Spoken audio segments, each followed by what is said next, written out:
you're sitting down at dinner and you're just like, I need something to watch. Is it good? Is it worth my time? I'd say yes. Yeah, go watch it.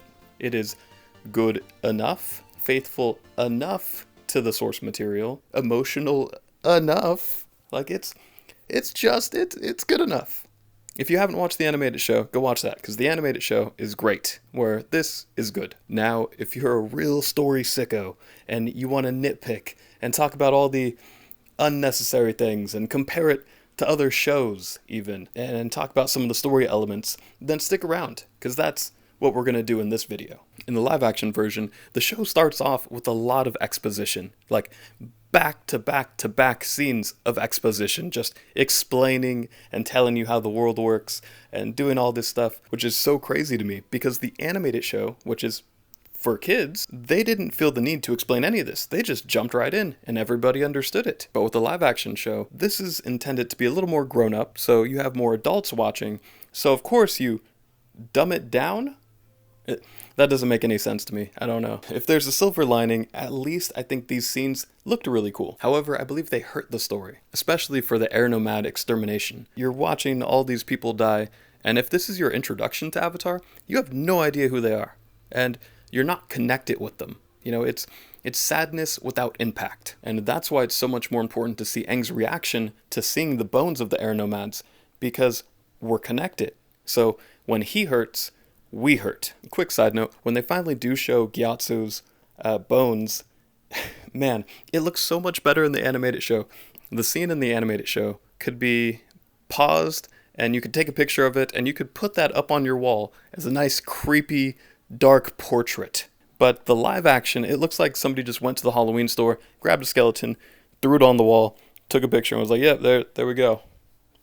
And they stole Aang's joy and his impact. Okay, Aang is one of those, like, pure of heart characters that's full of joy and confidence. Like, he reminds me a lot of Sora from Kingdom Hearts. You know, he shows up, he brings some hope, some positivity, and he has all the confidence and bravado and happiness of a child who's extremely overpowered.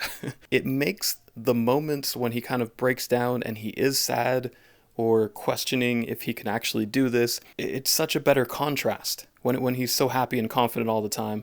And he impacts every scene he's in, and then he breaks down sometimes. There's, that contrast makes it all just hit harder. But in this version, he's a little more stressed out, a little more quiet. Sure, he's joyful at times and has fun occasionally, but in this one, he's very much just a kid, and not the force that he should be. I don't know if this change came from the writers, director, showrunner, producers, but I don't think it came from the child actor. Not gonna blame him. I'm sure he did the best with what he was given. And, you know, he still did a good job. You could tell this is a different version of the character, just, you know, a slight little twist. But I think he nailed what he was trying to do. Sokka's sexism.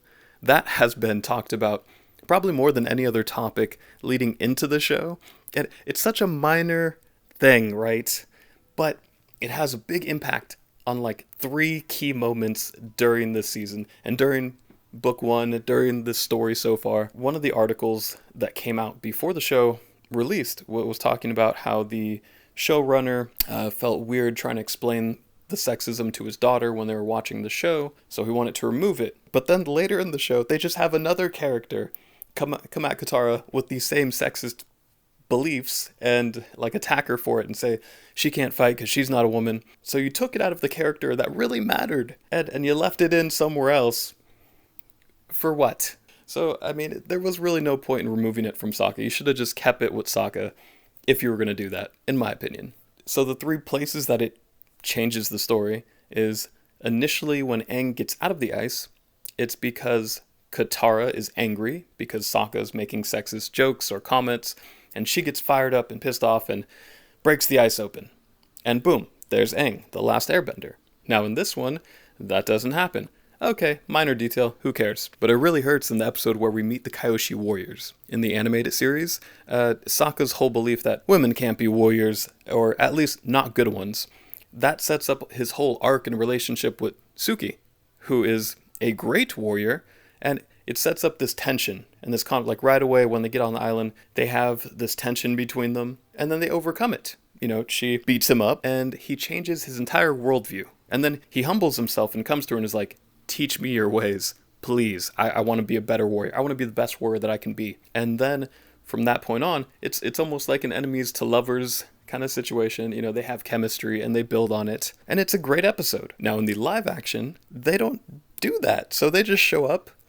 There's no tension or conflict. It's just, they're just kind of chilling. In the cartoon, they had this village leader who really, really hated Aang and their little group and wanted them out immediately. In this one, they're like, you could stay for 48 hours, and it's supposed to be the same vibe. Like, we don't like outsiders. They still try to have that, but the cartoon was over the top about it, and I think this is where they should have took a note from One Piece and just leaned into the silliness. Still have that ridiculous, over-the-top character, because in a show like this, it just works. So instead, the tension comes from the chemistry of Suki and Sokka, and luckily for the live action, the actress that plays Suki, Maria Zheng, was outstanding. That really saved the fact that there wasn't that tension in the beginning, because the chemistry on screen was incredible. It helps that they got the costume and makeup perfect, but she was one of the standouts of the show, for sure. She didn't have much of an arc to work with, her dialogue was meh, but she carried this episode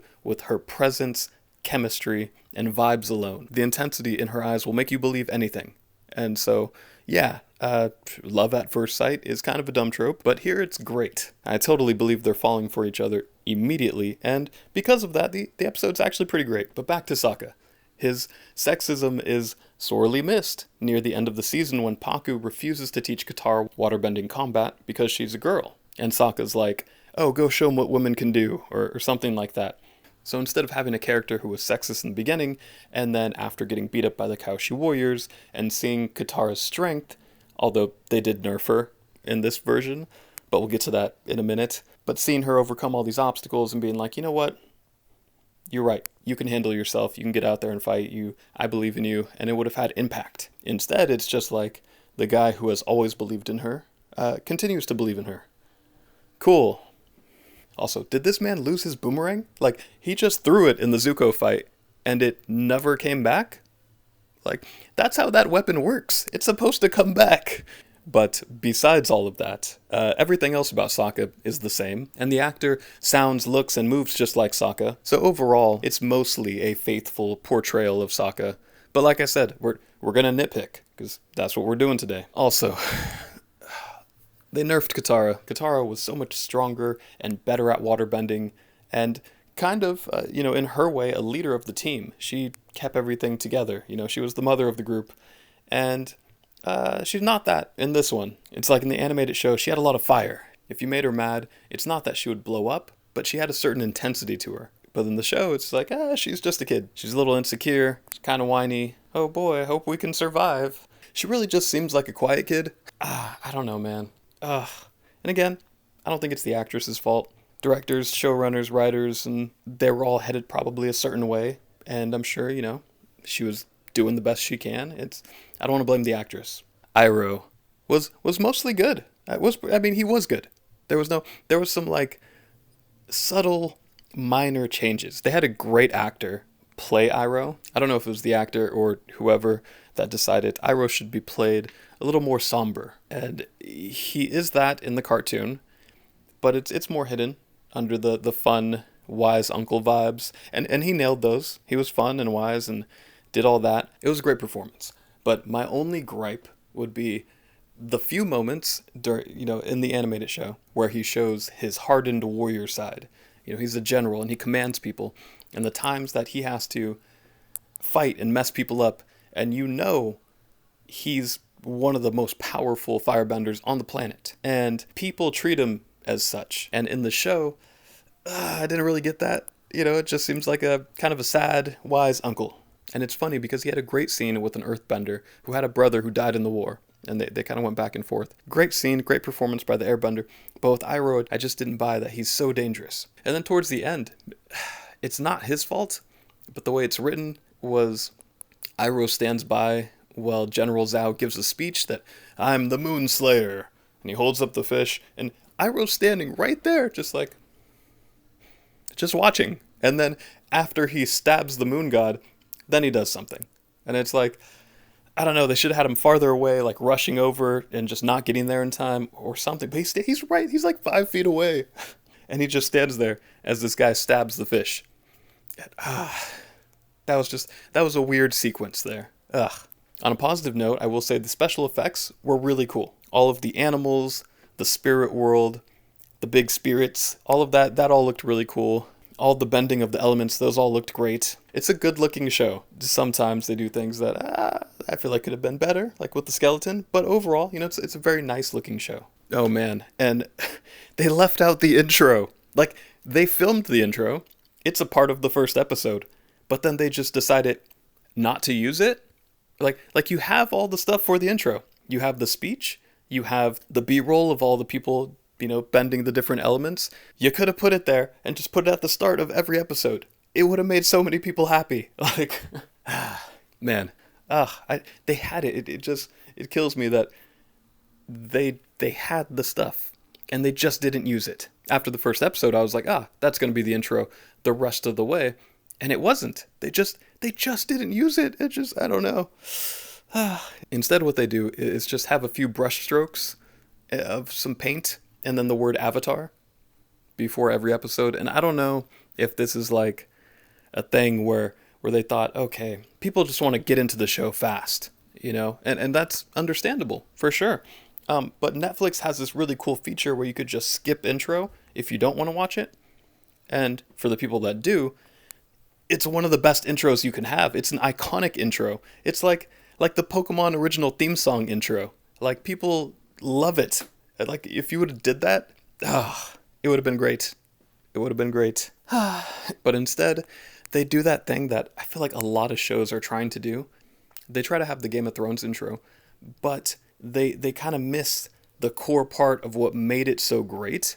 Like, I see a lot of other shows do this too, where they'll show a random element of the show in slow motion and it being designed and built and like these close-ups and zoom out and all this stuff. And it has like a really nice theme song, and it's trying, you could tell, they're trying to do the thing where, you're going over the map of Westeros. But what made the Game of Thrones intro so great was that, yeah, you have an amazing song, but you're actually giving exposition in the intro. You're showing a map of the world where you're learning about this fantasy world. You're getting to know, okay, this city is here, the capital, is here, up north is over here, and you're kind of getting an idea. The intro is immersing you into this world and giving you information. And yeah, you zoom up and you go through important parts that the characters are in, like important buildings and castles and lands that the characters go across. So you get a better idea when the show's actually happening where this is in the world.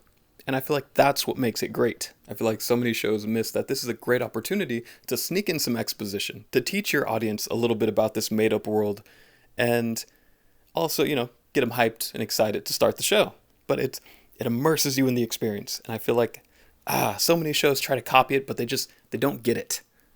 Maybe it's just me. I don't know.